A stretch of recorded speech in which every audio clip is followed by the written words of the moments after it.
ठामपणे म्हणणं आहे की प्रशांत ठाकूर आणि महेश बालदीने डायरेक्ट राजीनामे द्यायला. बघा, विरोधकांचं काम काय बोलणं आहे, हम्म. काम करणं कोणचं आहे हे तुम्ही पण समजून घ्या. काम करणारे कोण आहेत?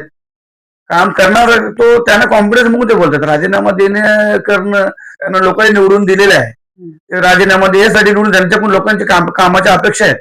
तुम्ही नाव लागतं ना लागतं परत ते तर बघा, मग नाव तुम्ही राजीनाम्याचा विषय घ्या. आणि आम्हाला एवढी खात्री आहे साहेबाई जो शब्द दिलेला आहे अजूनपर्यंत पूर्ण केलेला आहे. नक्कीच पूर्ण होणार, नाव लागणार. हे तुम्हाला काय, तुमच्या भावना काय वाटतं? अहो, भावनामध्ये 3-3 आमदार आहेत. हा. एवढ्या तालुक्यामध्ये जर 3 आमदार भेटले आहेत आम्हाला, हा. आणि आता तुम्ही बघता कधी विक्रांतदादा पण काम जोमाने करतात, मग कुठेच कमी परत नाही. नाव लागतोय आणि लागणार. आणि प्रत्येक आगरी कोली कराडी समाजाच्या मनामध्ये दिबा पाटील साहेब आहेत. विरोधक असो किंवा सत्ताधारी असो, पण काम कोण करतो? सत्ताधारी करतो. विरोधकांचं काम आहे बोलणं, सत्ताधाऱ्याचं काम आहे करणं.